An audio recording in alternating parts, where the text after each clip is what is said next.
that Joan made around, she started down a road with mentioning George and the occupational connection to literacy and all of that kind of thing. And that goes to Scott's point, in case anybody didn't make it, the connection about a student wanting to learn. A student who is trying to get to CCA will get there by hook or by crook, and they do it because they want to get there, and so literacy doesn't become the barrier, that literacy training doesn't become the psychological, social, I don't know what it is, barrier, because it's just something else you're learning as you're moving through the continuum of getting there. So getting people to want to learn, I think, is a crucial piece of it. I want to talk a little bit about the devolution of the LMDA. I need to make a point here. We are getting the devolution of the LMDA and bringing the $80 million into the province's control, in quotation marks. We'll still have some hooks from the federal side of the house, but it will be much more under our control. But what I keep telling people is, it's $80 million already being spent in the province by people doing good work in the province.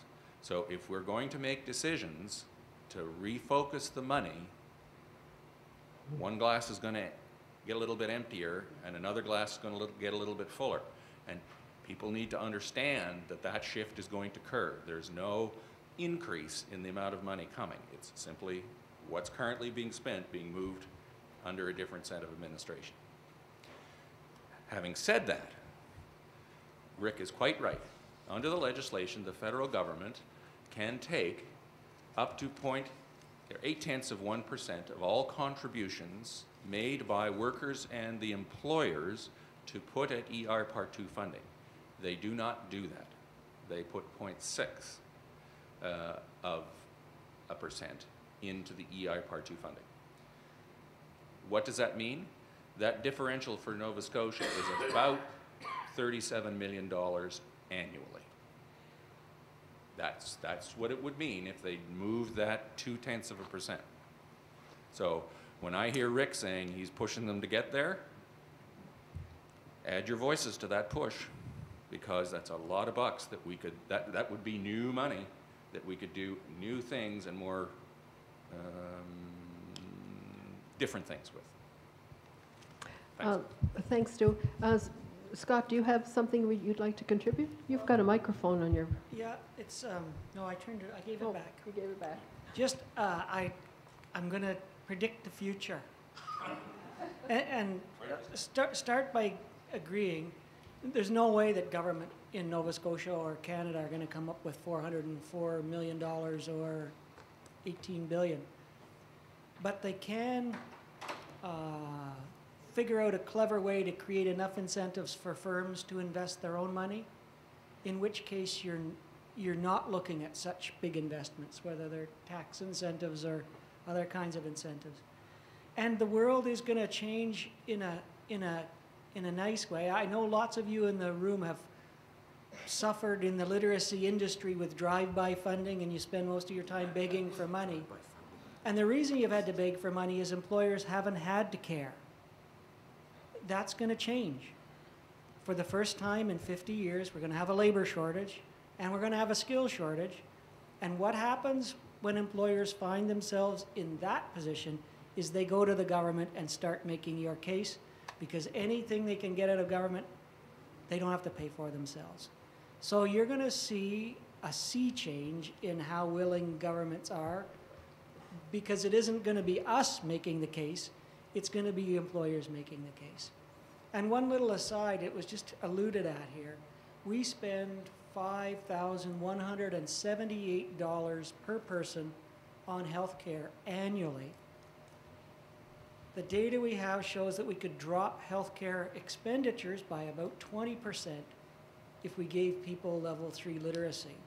And so you don't have to be very good at arithmetic to know that the $5,000 one-time literacy investment is a way of cutting the health care cost growth. And so I'm optimistic. The money is in the system. We're just not spending it in the right spots. We're spending it on passive EI income support. We're spending it on health care. We're not spending it on giving people the skills to earn their own living. I told you this conversation was going to get interesting, so Stu has something to say. Going to go to hell in a handbasket on you, Anne Marie. That's it. The economic downturn has a silver lining to it. And the silver lining is the opportunity to do something with folks who are catastrophically removed from the workforce. But that doesn't mean that they can't be worked with in a very productive way to re-enter the workforce. So there is that silver lining of having this momentary opportunity to refocus people into the higher skilled work areas that we want to grow the provincial economy in. Now, don't for a minute misinterpret what I said. The guy that gets the pink slip at Eastern Protein, it's a catastrophe. There's just no two ways about that. But once you get by that catastrophic moment, if we're there with the right tools for those folks, we can do some really, really significant things to move them up the employment scale, if you will, for lack of a better way to describe it, if we do it purposefully, if we do it quickly, and if we do it with the full intention of reattaching to the labor market in places where they can live a good, strong economic life and social life going forward. When we describe our programs, ours in this room, every employer goes, this is a social issue. Every single, well, with one or two exceptions. I'm telling you, he's a unique person. We'll go, you're a social program, go ahead.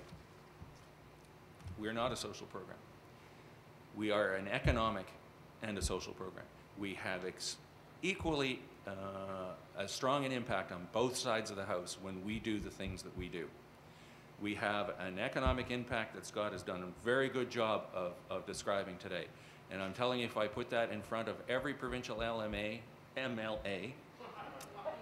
it's too many alphabetizations. If I put that in front of every MLA from every party in this province, their jaws would be dragging on this carpet. Okay, every one of them. This is a nonpartisan intervention. Every single one of them, their jaw would be dragging along this carpet because they don't get the issue, that it is an economic as well as a social issue. And both benefit from the interventions that we make. Yeah, I want to add to that. Sorry, if somebody else wants to. This is good. Yeah, I have to agree with that because we're going through a bit of a downturn right now. It's the same as a lot of industries. And of course, you know, we've been talking with our employees and saying what we want to do is we have to lay some off, but at the same time, if we can find some time to bring them in and train them with higher skills, because what we want to do is prepare for the upturn in the industry. We want to take this time now, because in my mind, it is going to change. If I thought that it was always going to be downhill, I shouldn't be in business. There is going to be a rebound. We are going to come back, and our job is to be there with our employees ready with better skills, going to get the jobs that we will be there, whether it's this summer, this fall, or next winter, and to have those employees ready and, you know, to say, yes, we can do that job.